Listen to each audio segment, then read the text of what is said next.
Good morning.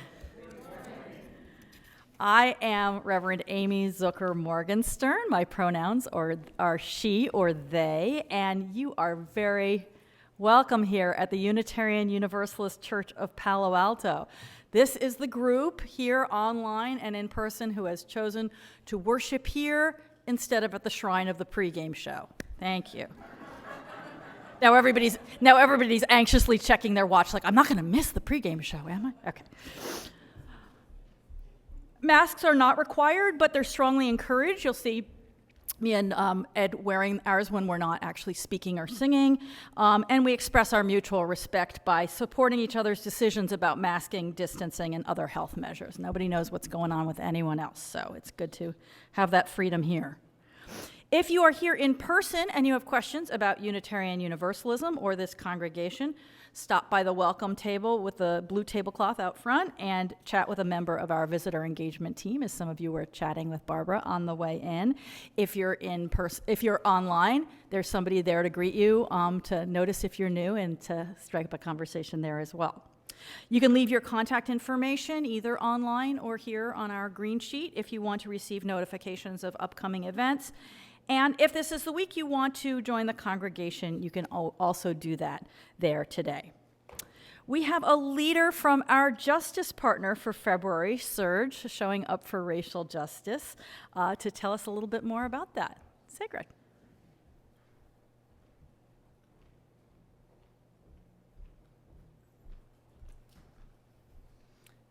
Good morning. My name is Sigrid Jacobson, and thank you for inviting me to share about a group of community organizers that has inspired me. Surge at Sacred Heart is a group of South Bay people who organize, mobilize, and educate white folks and folks with privilege for racial justice. We're part of a multiracial movement with the Surge National Network across the country, and our South Bay affiliate is based out of Sacred Heart Community Services in San Jose. I personally came to Surge after the racial justice uprisings of 2020. Actually, I was a little late because for many months I was paralyzed and overwhelmed by my own complicity in racist systems. After much prayer and discernment, the Holy Spirit made me restless enough that I did join Surge. I will emphasize the showing up in our name. Surge stands for Showing Up for Racial Justice. This is more.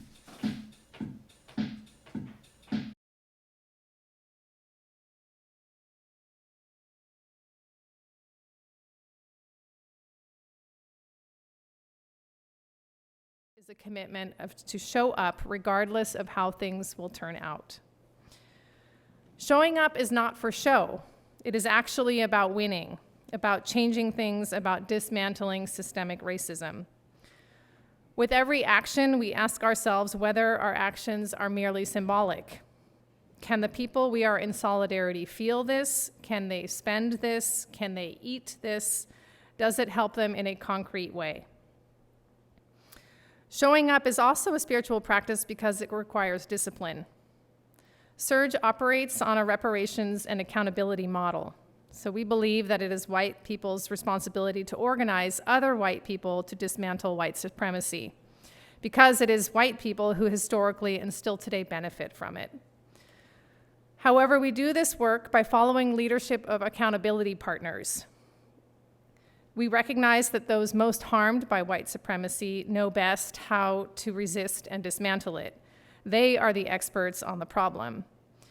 Therefore, we are accountable to organizations led by Latinx, Black, and Indigenous leaders to show up in the ways that they request, and only in the ways that they request. For example, in December, Silicon Valley Debug asked us to lift up the demands of families who have lost loved ones to police violence during mental health crises.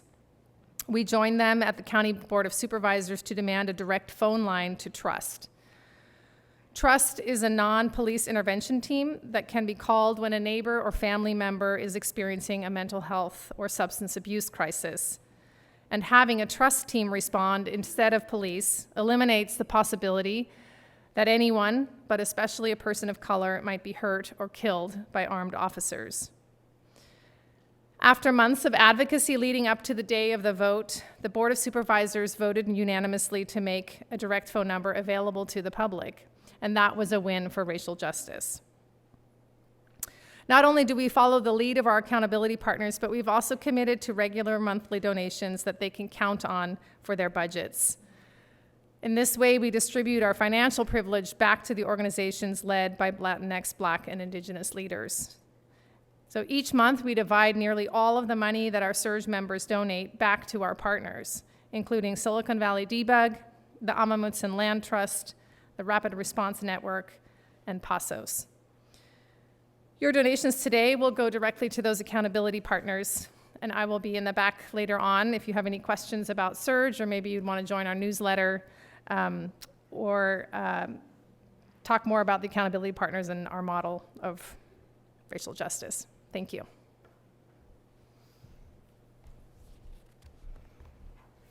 Thank you, Sigrid. It's really great to have SURGE as a partner and helping us to make a difference in the world.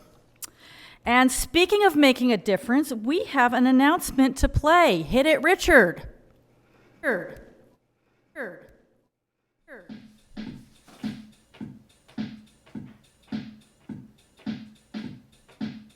Put your doubts aside, cause your veins are wide. We don't do no harm, we just want your arm, we want your bloodline.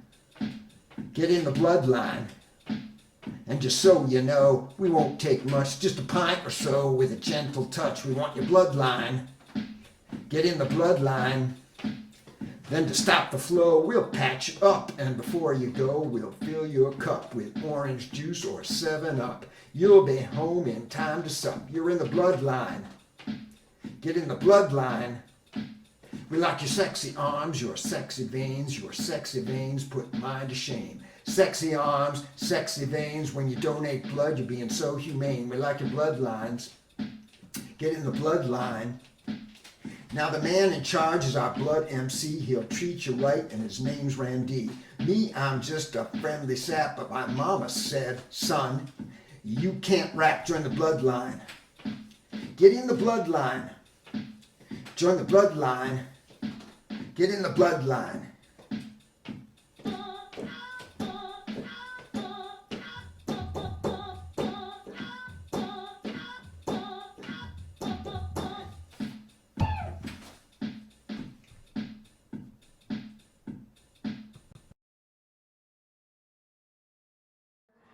You're our rapper. And now, let us begin our service.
My name is Ed Hartle. My pronouns are he, him.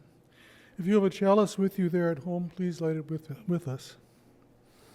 We gather this morning as one community, a community united by common ideals, love, justice, diversity, freedom, mutual care, equity. Yet look around. Look at the faces of those around you. Each face represents an individual, each one of us with our own story, needs, strengths, and faults.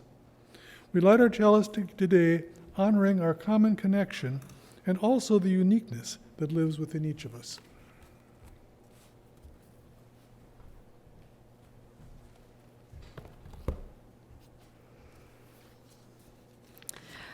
With our centering words each week, we draw on the many sources of our living tradition, and today's words are our congregation's mission statement. Will you please join me in saying them? I believe we have them up here, can get them up here. We gather our different paths entwined to deepen our spiritual lives, nourishing connection, learning from each other, tending to our world.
Oh, and you'll also get the full version because it's a long book, so I'm only telling a part of the story. Hector McGregor lived in a higgledy-piggledy house with a cheery wife, 5 children, and a hen called Hattie. Mend it, McGregor, everyone called him because he could mend most anything that needed mending. And day after day, people brought him their squeaky skates and squiggly spoons, wobbly wagons, tangled kites, knotted yo-yos, and he would fix them. And in between his gluing and oiling and hammering, Hector McGregor liked to stroll down the winding lane at the back of his house, where the bluebells grew and the smell of wet heather lingered, and he'd sing and dance and paint, and then back to his work he went with a heart that was both happy and full. And every night, Hector nestled his fiddle beneath his chin and played a rousing reel while all around the house, from pantry to parlor, his cheery wife, his 5 children, and his hen called Hattie whirled and whooshed. One day, Angus the postman stopped by to have his bag patched. "That wee scoundrel of a Scotty down Loopy Lane has torn it to tatters again," he grumbled, probably in a Scottish accent, which I'm not going to attempt. "Dear me," said Hector McGregor, "we need to stop that scallywag. Leave it to me, I'll think of something." The next day, Angus handed Angus a shiny new bag covered with all sorts of buttons, dangling cords, and flapping flaps. "What's this?" asked Angus. "It's a barking bag," said Hector McGregor. "Whenever you see that, Scotty, just push this button and flip this flap, and it'll set off a barking noise as loud as 100 wolfhounds." I'm going to need some support here. 100 wolfhounds. All right. Would you persist if you were the Scotty? Let's see. With his new bag slung over his shoulder, Angus the postman went on his way. By the end of the day, the whole town had heard the story of how the barking bag had sent the Scotty fleeing with his tail between his legs. After that, everyone wanted Hector McGregor to concoct some thingamabob or put together some thingamajig to make their world a little better or brighter. So he crafted detachable monkey tails so that instead of dawdling on their way to school, his neighbors' children would swing and swoop and swish their way through the treetops and get there on time. And lots of other inventions that are just as delicious, but you'll have to look at the book and read the whole thing. Inventor McGregor, everyone called him now, because he could invent most anything that needed inventing. And while he was thinking of what to invent, he would still wander down the winding lane and sing and dance and paint, and at night he would play the fiddle, and everyone in the family, including Hattie the hen, would dance. Well, word got around, and the president of the Royal Society of Inventors, Nigel Withers, paid Hector McGregor a visit. "We're so impressed with all your inventions that we'd like you to start working for us immediately in your very own laboratory in the city." "Why, thank you," said Hector McGregor, "but I don't think I need a laboratory. You see, I like working here where I can sing and paint." "Oh, no, protested Mr. Withers. "Real inventors don't have time for all that nonsense. They invent, that's all. Just imagine how many more gadgets and gizmos you'll be able to think up with a clear head and no distractions." Hector McGregor scratched his chin. He said, "Maybe you're right." So the next week he set off to work in the city in his very own laboratory with a sign on the door that read, "Quiet, inventor inventing." All day, Hector McGregor sat at his drawing board in the laboratory thinking about what to invent. He thought, and he thought, and he thought. So long did he think that by the time he arrived home at night, all his children were sound asleep and his wife sat dozing by the fire with Hattie in her lap. That's how it went day after day, week after week. He was thinking in his laboratory, but he didn't think of a single invention. And Mr. Withers began to frown. And people started to whisper that maybe he shouldn't be called Inventor McGregor at all. And he hung his head in shame. One day, he was thinking that maybe he wasn't an inventor and should just leave the laboratory and stop trying to invent things, when he noticed some workers painting the toy store across the road. An urge ran down his arms and into his fingertips. Up he bolted. Out the door he flew. Across the street he dashed, and "Quick, quick," he cried, "I need to borrow your brushes and paint."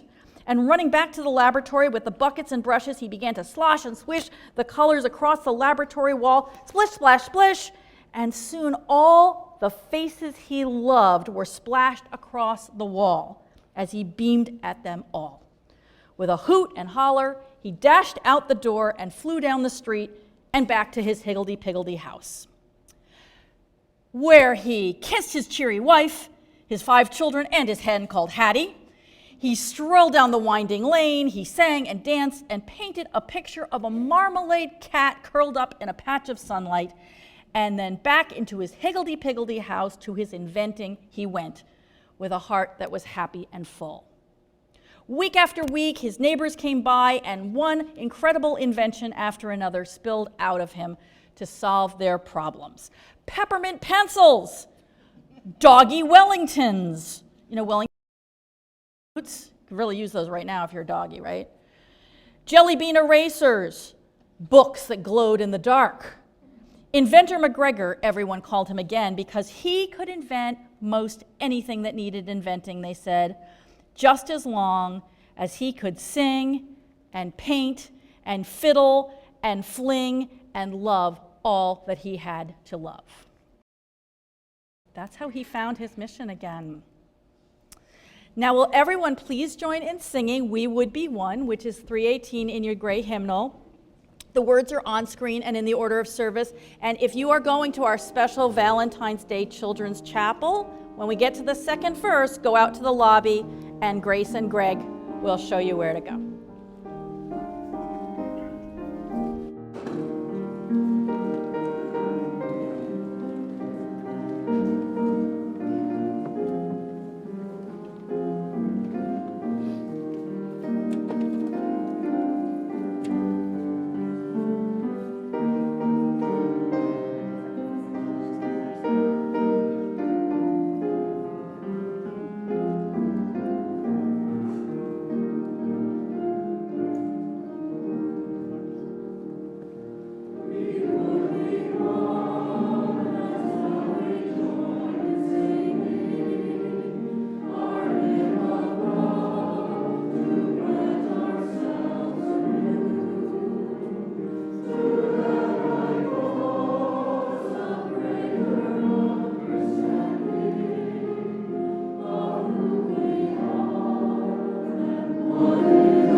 We now turn our thoughts to the important events of our lives, which we wish this community to share. Let us take a few moments of silent prayer or meditation to hold all that we've heard, to just give our hearts a moment to expand with compassion and care and that marvelous feeling of connection among us all.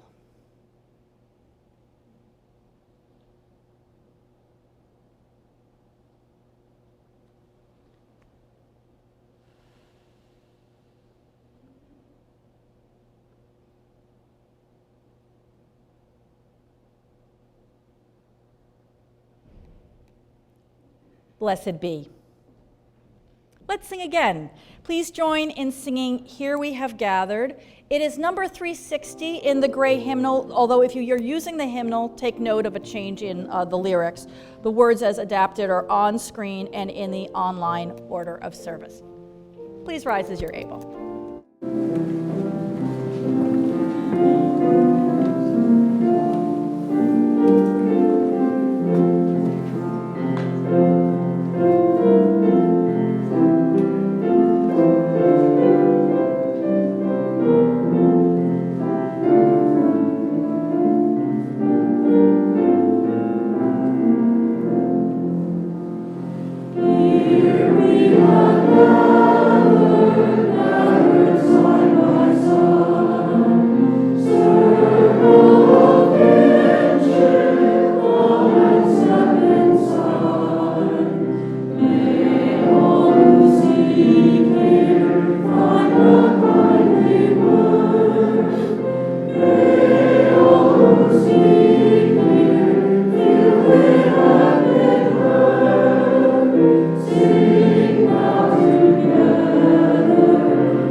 I was part of the 5-person committee convened in August 2022 to propose a new mission statement for UUCPA. The committee included our chair, Marilyn Austin, then board president Brooke Bashara, Matt Rosen, Chris Kahn, and me. Chris relocated out of the area and left the committee around the end of 2022, but contributed much while he was with us. All in all, serving on the mission task force took much more time, but brought much greater personal rewards than I expected. Marilyn Austin assembled a packet of briefing materials to get us started, which included an article by the Reverend James Kubel-Kamoto on being a mission-centered congregation. It laid out the rationale for having a mission statement and distinguished a mission statement from a vision, covenant, or even a strategic plan. It also described some pitfalls to watch out for. A big takeaway for me concerned the idea of community. Yes, community is important, even fundamental, but for a church mission, it should not be an end in itself. Communities grow strong when people work together toward shared goals. We like Kubal Komodo's idea that a congregation's mission is an answer to the question, why does this congregation exist in the world? We posed our own version of that question, why does UUCPA exist in the world, to UUCPA members again and again over the next few months, in online Zoom conversations, over a second Sunday lunch, a fourth Sunday brunch, and through visits to meet directly with several UUCPA groups that we thought we might not hear much from otherwise. We also created an online survey with lists of words and phrases from which respondents could choose, telling us which resonated most strongly for them with their sense of UUCPA's mission. The survey also provided space for open-ended responses. I took the lead on statistical analyses of the 116 completed surveys. Connection came through loud and clear as something we value at UUCPA.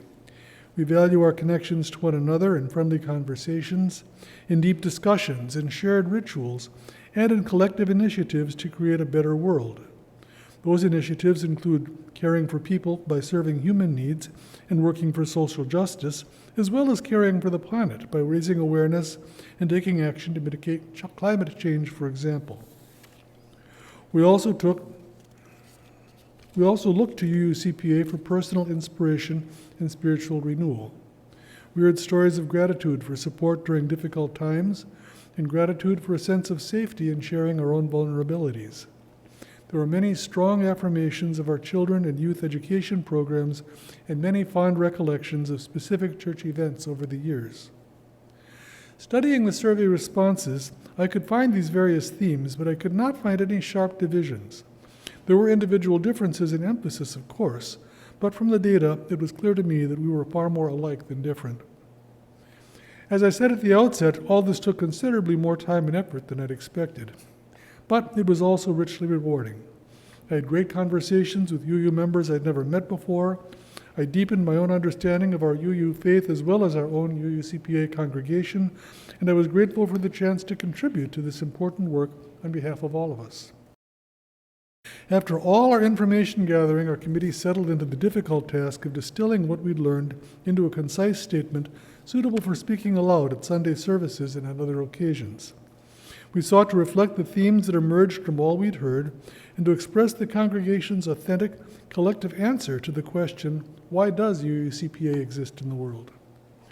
Through many iterations, the form that emerged was first a sort of preamble acknowledging both our different paths and our common ties. Second, a statement of deep underlying purpose. And third, a list of 4 ways we enact that purpose, stated in the present tense as ongoing actions. Thus the preamble. We gather, our different paths entwined, the underlying purpose, to deepen our spiritual lives. The 4 ways of enacting that purpose. Nourishing connection, learning from each other, caring for each other, tending to our world. 25 words. Thank you.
Reading from the Pali Canon, the early Buddhist texts from the Kalama Sutta. Bhante, that's a term of address for the Buddha. Bhante, there are some ascetics and Brahmins who come to Kasaputta. They explain and elucidate their own doctrines, but disparage, denigrate, deride, and denounce the doctrines of others. But then some other ascetics and Brahmins come to Kasaputta, and they too explain and elucidate their own doctrines, but disparage, denigrate, deride, and denounce the doctrines of others. We are perplexed and in doubt, Bhante, as to which of these good ascetics speak truth and which speak falsehood. The Buddha replies, "It is fitting for you to be perplexed, Kalamas, fitting for you to be in doubt. Doubt has arisen in you about a perplexing matter. Come, Kalamas, do not go by oral tradition, by lineage of teaching, by hearsay, by a collection of scriptures, by logical reasoning, by inferential reasoning, by reasoned cognition, by the acceptance of a view after pondering it, by the seeming competence of the speaker, or because you think the ascetic is our guru. But when, Kalamas, you know for yourselves, these things are unwholesome, these things are blameworthy, these things are censured by the wise, these things, if accepted and undertaken, lead to harm and suffering, then you should abandon them." Thanks.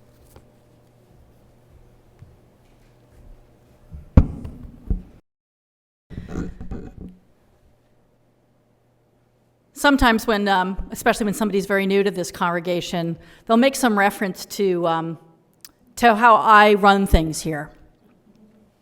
I call the shots, they say, or I'm in charge. And after I've stopped laughing and have dried my tears, I say, not to disown the very real authority and power that you have all given me, but to say, that's not actually how it works. I shouldn't be in charge. I'm a leader here, an important one, chosen by the congregation democratically as we choose our leaders. But no, I'm not the leader of the congregation. Well, who is the leader of the congregation then? The board? Well, yeah, in a sense, also they have a lot of power and authority and responsibility given to them by the congregation, and thank you for the service they do in carrying out the congregation's will. So they are among the leaders, yes, but I don't think in a healthy congregation the board is really the leader either. And you might think since it's democratic and the congregation chose the minister and the congregation chose the board, then I'll say that the congregation is, everybody is a leader, and that is absolutely true, but it's not quite the answer I'm thinking of in this trick question. Who is the leader of the congregation? If the congregation is thriving, if we know what we're about, the answer is the mission. The mission is the leader. And we each look to the mission when we're trying to decide what to do, where to put our time, since we can't put it everywhere. What are the priorities? What is the most important thing we can do? How do we steer ourselves straight when we've been going off the rails a little bit as a minister, as the board, as anybody in the congregation, which is to say anybody with a role of leadership? We look to the mission. Are we living out the mission of this congregation? And that's why it was so important. I'm so grateful to Brooke when she was president, that she said, you know what, we really need to be able to articulate what we're about. And I bless Ed and the group of people who put that together, because you know, this is Silicon Valley. I know you have all been dragged to more mission statement rewritings and so on than you can care to think. And sometimes those are not very meaningful. I'll come back around to that. And sometimes they really are, because we have a mission. And we need to know what that is, and we need to be able to say to ourselves and others what it is. Now, a way that I remind myself what the mission is regularly here is I sometimes structure my board report with it. I put it in my signature of my email so that I see it whenever I send an email and get a reminder. And Of course, we speak it frequently in the service. Put it at the top of every volunteer role description so that in addition to what is the goal of this particular volunteer role, we have what is the mission? Is it serving the mission of this congregation? That's the most important thing. Something I like about it, as I reflect, I've thought many times about the various phrases. The group made it blessedly short, just 25 words, so that we could memorize it in time, and I can just think it through when don't have a piece of paper in front of me. But what I'm thinking of nowadays is not so much any phrase or word, it's a suffix, the one that appears several times, ing. That ing is important. It's that we live in the continuous present tense. It's not about what we have done in the past or only about what we've done in the future. It's about this long, steady bridge of what are we going to do? What do we do? What are we doing with our time, our energy, our spirit any given moment? And I notice it's also in the name of showing up for racial justice, which is appropriate. I was just having a conversation with one of our regional leaders and advisors, Melissa James, who said wisely, we were talking about the ongoing struggle to work for racial justice in a country, in a world, in a community that is steeped in white supremacy, so that we swim in it. We sometimes don't even see it. Whether we're people of color or white people, sometimes it's just so pervasive. So I was talking to her about what next for UUCPA, and she was talking to me about what happens in the region. And she wisely said, we don't win at anti-racism. And she didn't mean by that we lose. She means we're not finished. You show up, you do it. You do it again and again. You do the next thing. You learn, you examine, you care for each other, you tend to our world, and always with that continuous, what are we doing next? How are we going to do this together? Now, the guiding question of the process, as Ed said, was, why does UUCPA exist? That's a great question to ask about an organization, right? An organization was created for a purpose by people, and it has a mission in the world. And that question will keep getting asked. This was not our first statement of our mission. It will not be our last. Future generations will ask it again. And if the time ever comes that when people say, why does UUCPA exist in the world, and they don't have an answer to that, they can't think of any reason that the world needs UUCPA, then I hope they will have the wisdom to say, it is time either to change our sense of our mission, to adopt one, or to close our doors with gratitude for what it has done in the past. Because there's no reason to exist unless you have a reason to exist. That's what organizations are for. We create them for a reason.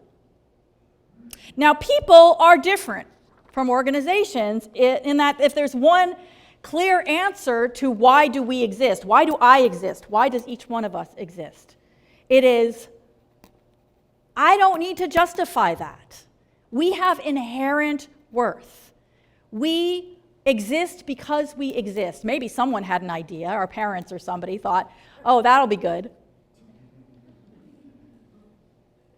But we don't need to justify our existence to anybody. We are worthy in and of ourselves just for existing. And yet people do have missions. It's just we have to think about them and adopt them. And sometimes we realize we're living one out without ever having put it into words or anything like that. We're just, oh, this is what my life is about. This is what I have dedicated myself to. This is how I know when I've had a meaningful day or a meaningful week. This is what I am looking for in a relationship or a job or a community. And then, if we have a task force in our heads that says, how would I put that into words? then we could actually write a mission statement. I've known people who did that. I was charmed. We went to, my family and I went to visit friends for lunch a month or two ago, and I was charmed to see in the handwriting of the youngest member of the family on a poster on the wall, our family mission. They had clearly talked about it and thought about it, and they had lovely things, like being authentic with each other, caring for each other, pursuing their faith together, having fun together. They'd given it some thought and they'd put it there where they eat so that they can remind themselves, what are we here for? What's important to us when it really comes down to it? It's important to be able to check that against what else is going on in our lives.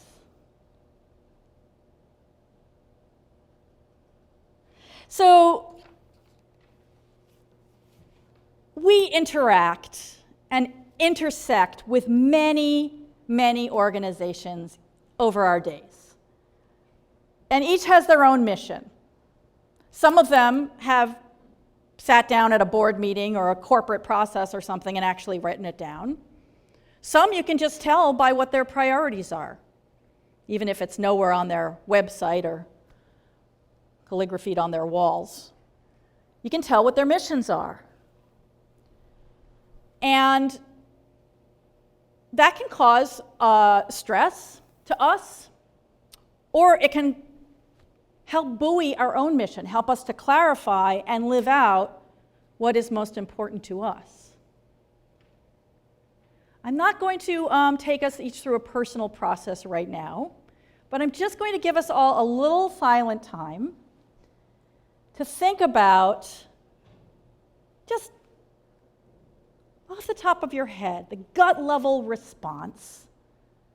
If you had to say what your mission is in life, what would you say?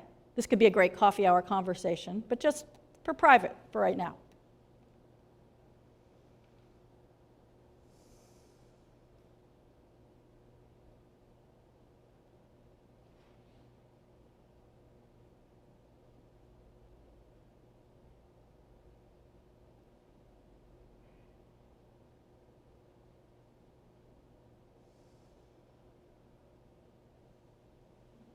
I realize this is the kind of thing you might pray on, meditate on, have deep conversations with deep friends about for a long time to get down. But I'm thinking probably something came to most of us.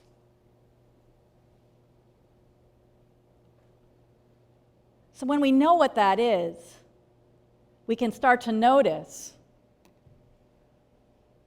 of the organizations I intersect with, the schools, the jobs, the social justice organizations, and so on, which ones are helping me to live out that mission? Because we really need that. We need help in living out our mission. We have a few models for that in our service today. The choir sang about this still room, maybe a place that you come of stillness and reflection, helps you to live according to that deep purpose that you just considered. Or we have that question to the Buddha, perennial question as we see, right? The people of Kalamas ask, the Kalamas asked, we are perplexed and in doubt as to which of these good ascetics speak truth and which speak falsehood. We all get lots of guidance in life about how to live. Which ones are in keeping with our own deepest sense of what this life of ours is for? There are so many voices giving so many messages, each deriding the other, denouncing their entire purpose, and the Buddha directs them towards themselves.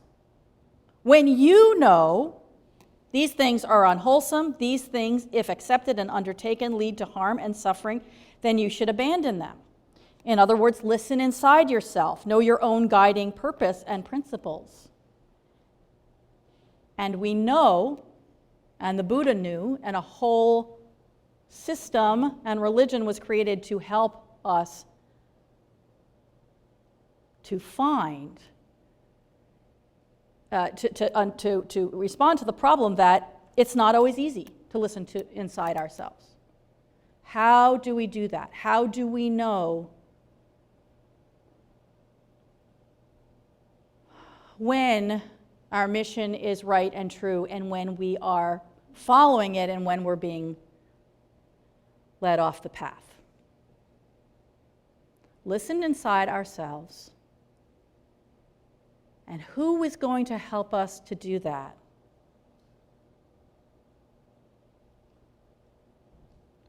And then we had the example of inventor McGregor, which is really a story. I mean, it's about inventions, and there's all sorts of great drawings of his cute inventions and everything. Doggy Wellingtons. It's really a story about integrity and about knowing what matters to us. He paid attention to what mattered to him and what helped him to live in accordance with what mattered most. And what he heard was, I need to have this beautiful place in my higgledy-piggledy house and the winding lane behind. I need to be able to sing and dance and paint. I need to be among my community. That's what will help me. He never lost sight of his mission, but he wasn't being helped to stick with it anymore.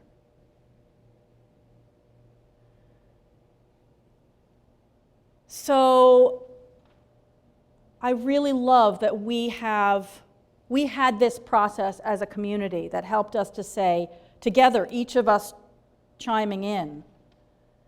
And as Ed said, there was a remarkable consonance.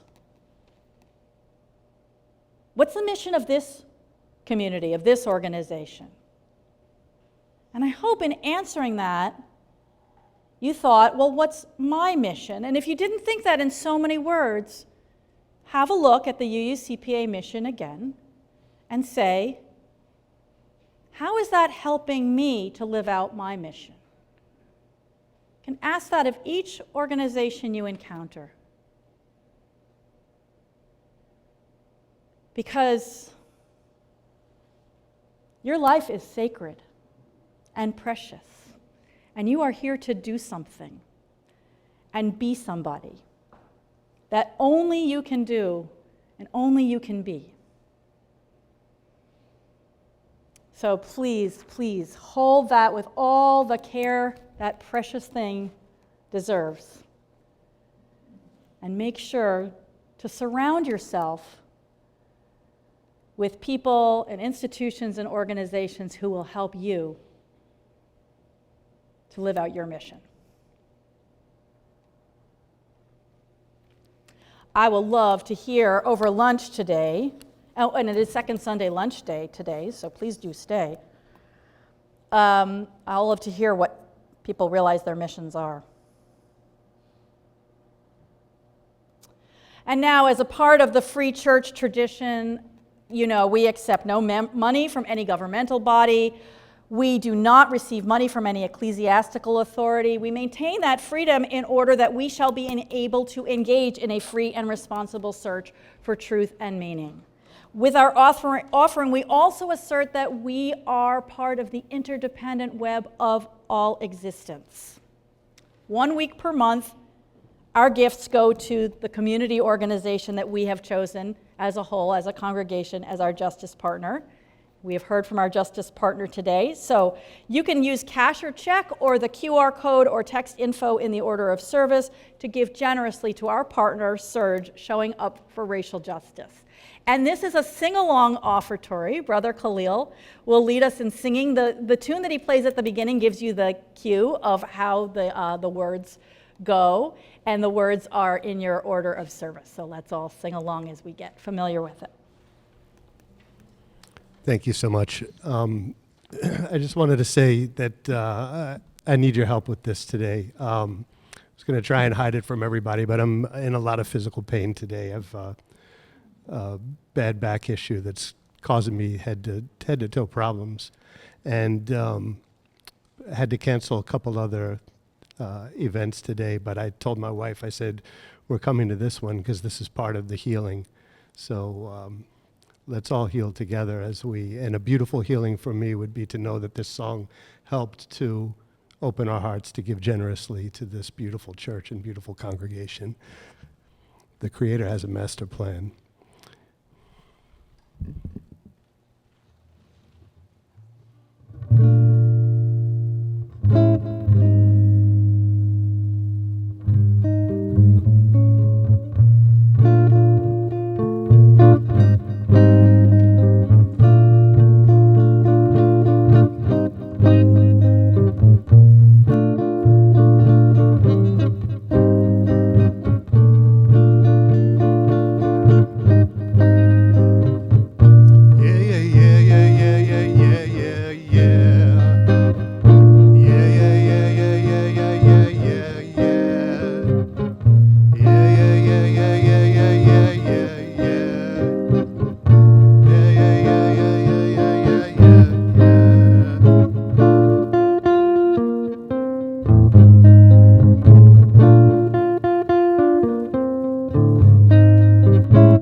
Have a new duo, Abdullah and Agronoff Defo.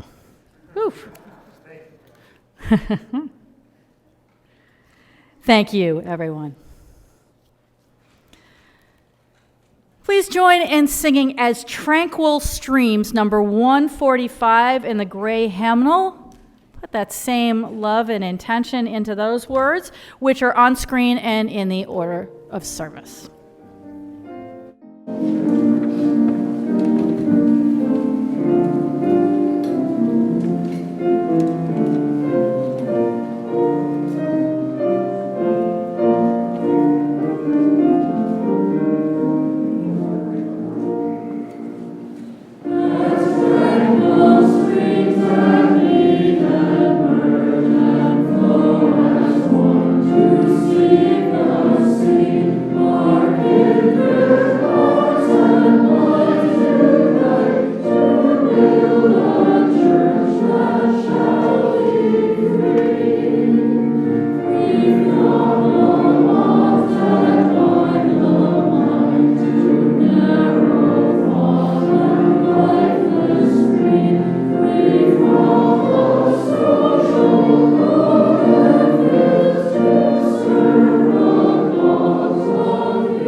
We take fire from our chalice, it does not become less, it becomes more.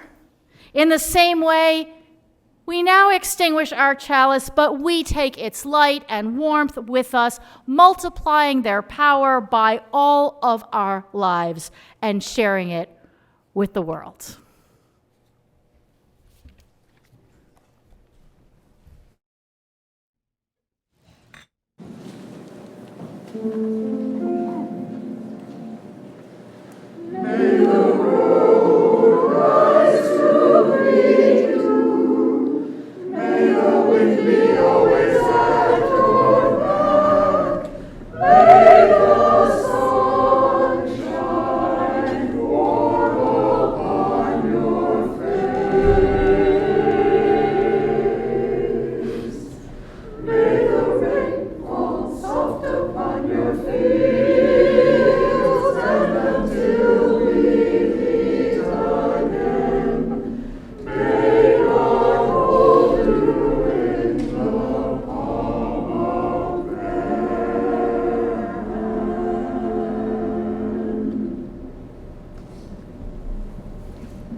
It may seem that I picked this last song because of the proximity to the 14th, but I actually picked this last song because of the content of what you heard today. This song to me is about unconditional love, and we need more of that in the world.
Thank you. I will hear that song in that new spiritual meaning now. Whether you're online or here in the main hall, please stay after the benediction for our conversation time. Come to lunch if you can. The first part of our time after the service is greeting time. Old timers, please greet a newcomer and see if you can find out enough about what brought them here to introduce them to someone else they'd like to meet. And now, if you're online, please unmute yourself, turn on your video. You might touch hands virtually while we say our benediction together. And in the main hall, touch or don't touch as much as you are comfortable as we speak together. Go out